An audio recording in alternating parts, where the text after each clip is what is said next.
Saints owner Gayle Benson, idea of firing Mickey Loomis is ridiculous. All right, ladies and gentlemen, here you go. This is Pro Football Talk, but the interview they're referencing was with NOLA.com. Okay, so Gayle had an interview with NOLA.com either today or yesterday and kind of talked about the state of the Pelicans, the state of the Saints. It wasn't this wasn't something that was prepared and it was like a 2-hour long press conference or anything, but she did a little bit of speaking. So with the Saints, she said let's just read the article.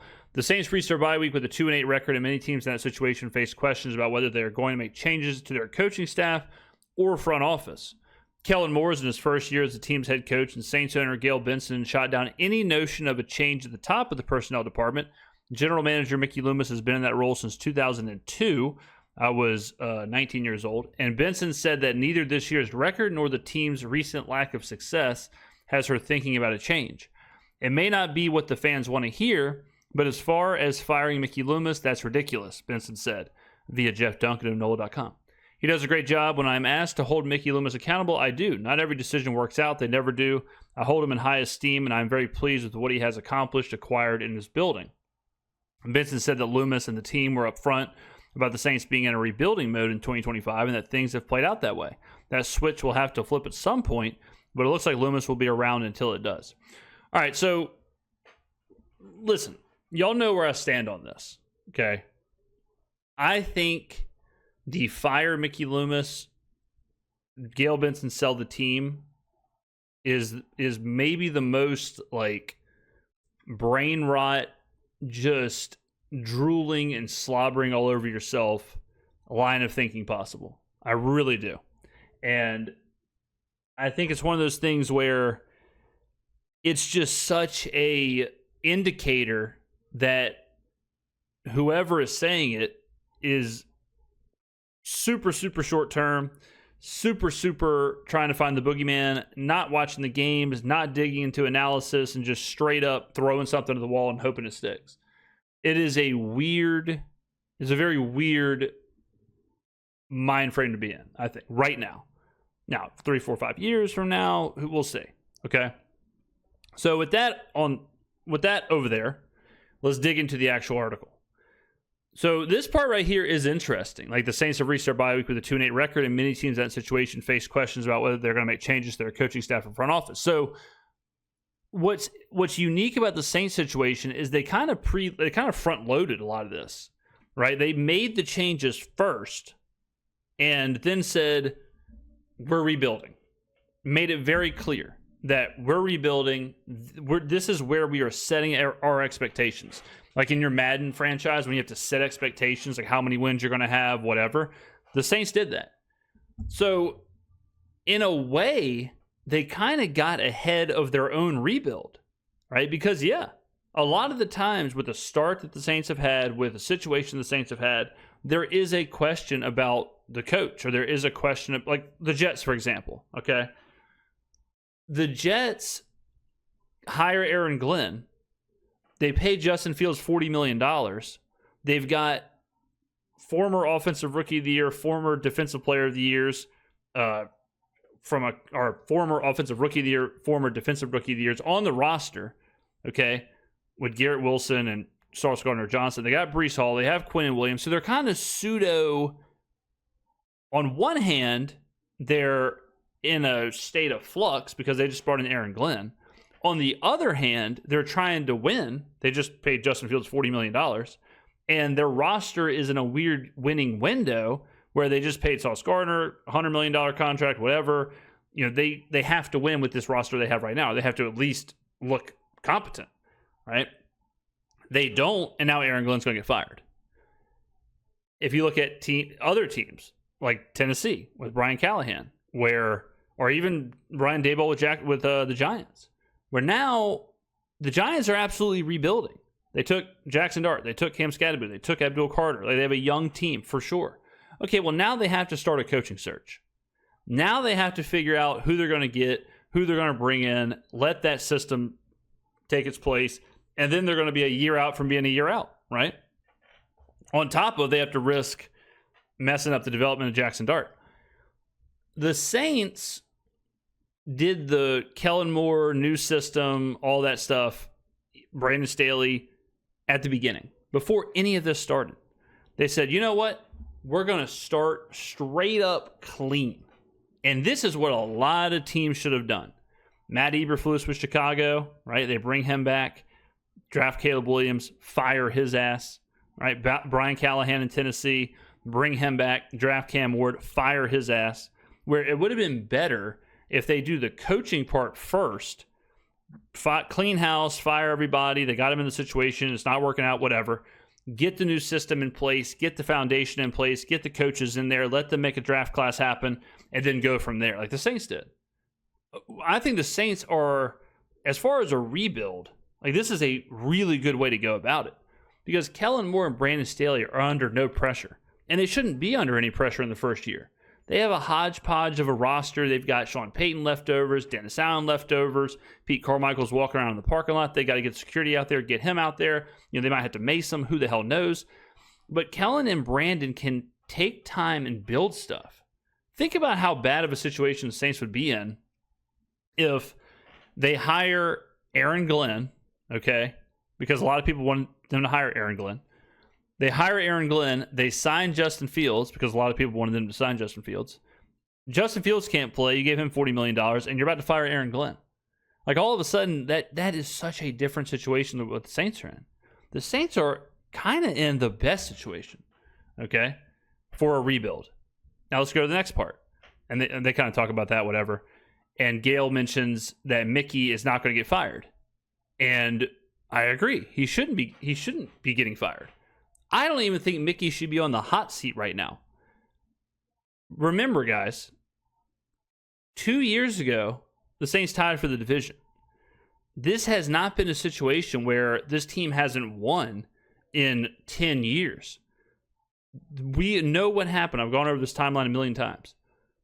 They tried to go all in, and they tried to continue winning with their core of Ryan Ramczyk, Marshawn Lattimore, Cam Jordan, Demario Davis, Michael Thomas, Alvin Kamara. They said, look, we've got a pretty decent roster here. Let's try and win. All right. Then the quarterback fell apart, and they said, okay, let's just get a quarterback. They could get Derek Carr. Dennis Allen is, at that point, a sinking ship. So Dennis Allen starting a Hail Mary. He goes and gets his guy, Derek Carr. That all pseudo works, right? That's when they go 9-8. They tie for the division. If it wasn't for Derek Carr getting hurt in Green Bay, who knows? Dennis Allen could still be the head coach, right? So thank God. But that falls apart. That wasn't that long ago. A year ago. Think about that. A year ago, Dennis Allen's the head coach, getting fired after the loss in Carolina. Derek Carr's the starting quarterback.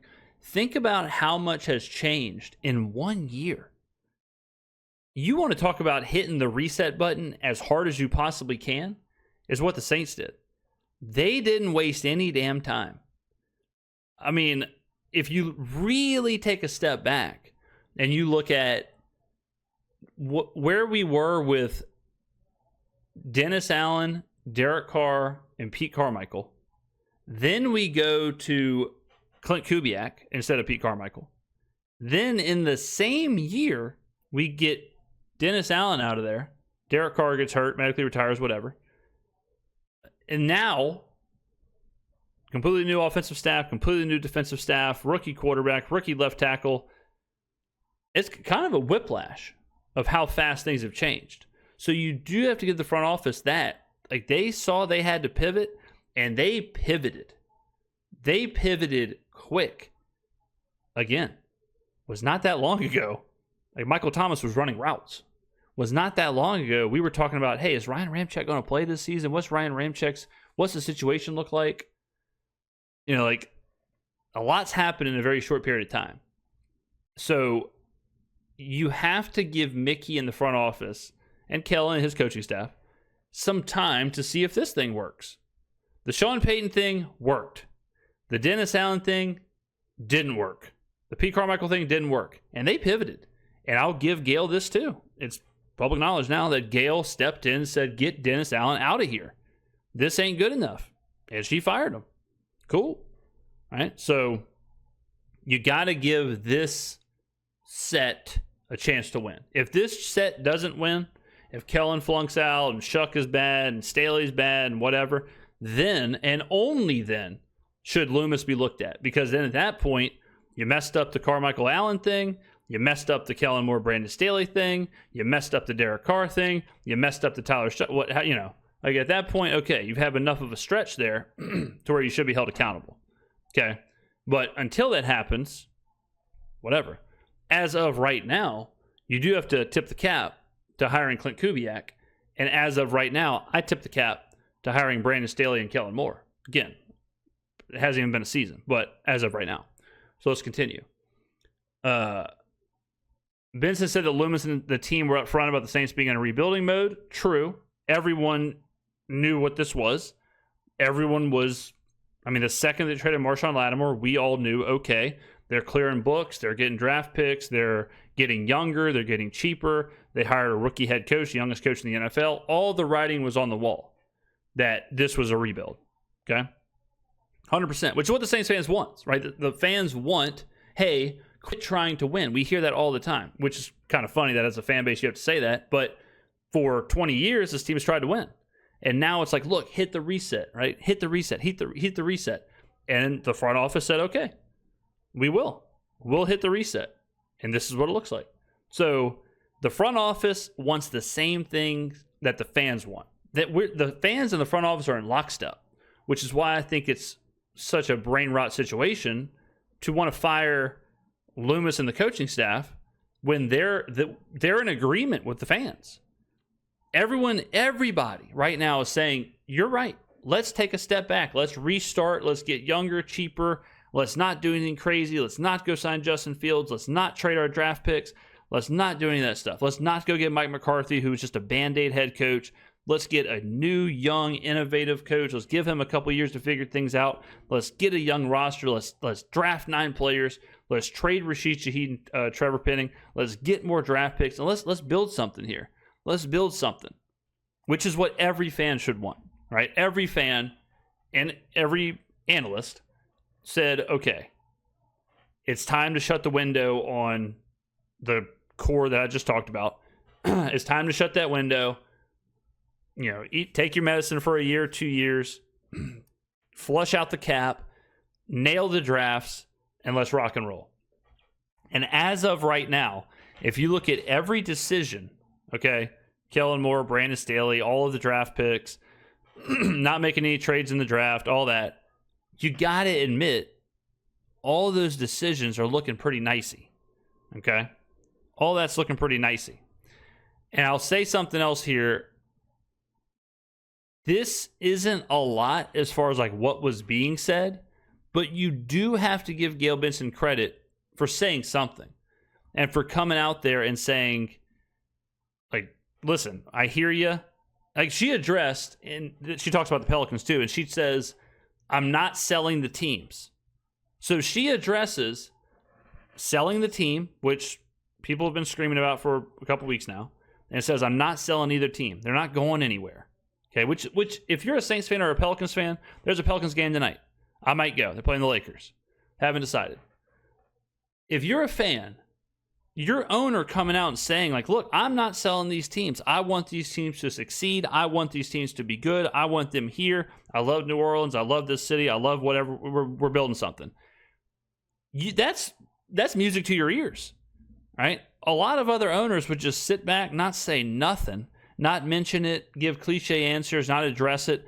But she, on a Thursday or Friday, whenever this thing was, she steps up and says, hey, listen, I hear what you're saying about Mickey Loomis. I'm not firing him. Here's the situation. We're in a rebuild. Buckle up, Buttercup. All right? Then she says, oh, and by the way, the Pelicans. And she also talked about Willie Green. She said that she hired Joe Dumars, which I love this answer. She says she hired Joe Dumars to assess the team and to assess the players and the coaches. Gayle ain't grinding tape. She's not watching the NBA on ESPN. That's for Dumars. And so she's saying he's doing his due diligence. And if they got to fire Willie Green, they will. That's what you want her to do. Does anyone want Gayle Benson making decisions, X's and O's decision for the Pelicans or the Saints? No. That's why she hired Dumars, and that's why she has Loomis. Do you want Loomis watching this Alabama versus Oklahoma on Saturday and grading players? No. That's why Loomis hires his scouting department. Like, that's why at the beginning of the video I said it's just a brain rot thing, because what people are complaining about, they're pointing at Loomis and Benson, but it's not even really it's not really what they're doing. You know, if you have a problem with certain draft picks or whatever, more than likely you're talking about the coaches or the scouting department or the personnel groups or whatever. It's not Benson and Loomis, right? Like, I don't think Loomis is the one calling up Kellen Moore and saying, hey, man, I think we need to trade for Devon Vele. He doesn't know who Devon Vele is, right? So I am happy that Gayle came out and talked about everything, put everything to bed. I think Dumars eventually will fire Willie Green. I think it has to happen. I mean, he's not even getting announced at home games. I think they're going to find a pocket. Oh, the Bulldog fell. I think they're going to find a pocket in the schedule to fire him. Right now, they play the Lakers tonight, and I believe they play the Thunder on Monday. I think that's right. So it's like, do you wait until all that's over, then fire him? Like, you want to give the team some time. You don't want to fire him on Saturday, and then all of a sudden they play on Monday. Like, you got to pick your spot. So, but I think Willie will get fired. I think Zion will get traded. I think we're moving forward with Derek Queen and Fears and Trey and Herb. And by the way, Derek Queen, his nickname should be the Big Easy. All right, the Big Easy is an incredible nickname for Derek Queen. But kudos to Gayle for coming out here and talking. And I am a realist. I'm not overly positive. I'm not overly negative. I call it like I see it. And I'm telling you guys, the Saints are so far ahead of the rebuild, it's absolutely unbelievable. They are so far ahead of where the other bad teams are right now. I've talked about Atlanta. I've talked about Carolina. I've talked about the Giants. I've talked about the Jets. I've talked about the Titans, the Browns. Like, those teams that are bad and should be rebuilding, they are so far behind the Saints. They still have so much work to do.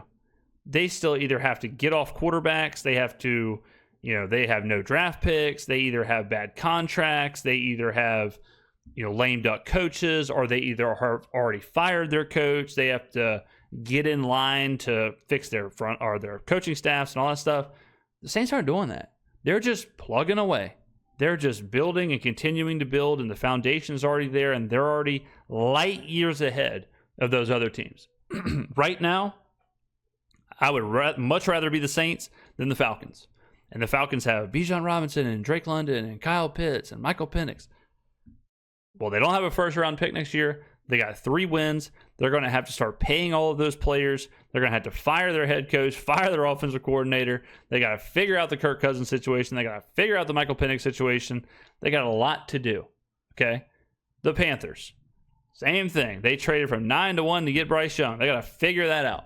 Not good. The Jets, LOL. They got to figure out so much stuff. At least they have draft picks. They got to figure out all kind of stuff on the roster. They got to fire Aaron Glenn. They got to bring in new people. They got a disastrous owner. The Titans, they have completely wasted Cam Ward's rookie season. They gave Brian Callahan way too much time. Who else? The Browns, oh my God. The Browns, Kevin Stefanski just gave up play calling duty. The Browns are already a mess. They still have Deshaun Watson on the team. They still have that contract going on. They got 19 quarterbacks. None of them are good. Who else did I throw in there? Who else is in like the bottom? They need to figure things out. But the Saints don't have those problems. They don't have those issues. Okay? The Saints can kind of take it easy, and they can kind of chill, and they can kind of just move forward and continue building. And as long as Kellen Moore and Brandon Staley, and as long as they keep taking steps and they nail this upcoming draft, and Tyler Shuck keeps playing well, I mean, I'm sleeping easy. I'm sleeping easy right now as a Saints fan. All right, ladies and gentlemen, get on down in the comments below. Thank you for watching, and I will see you in the next video.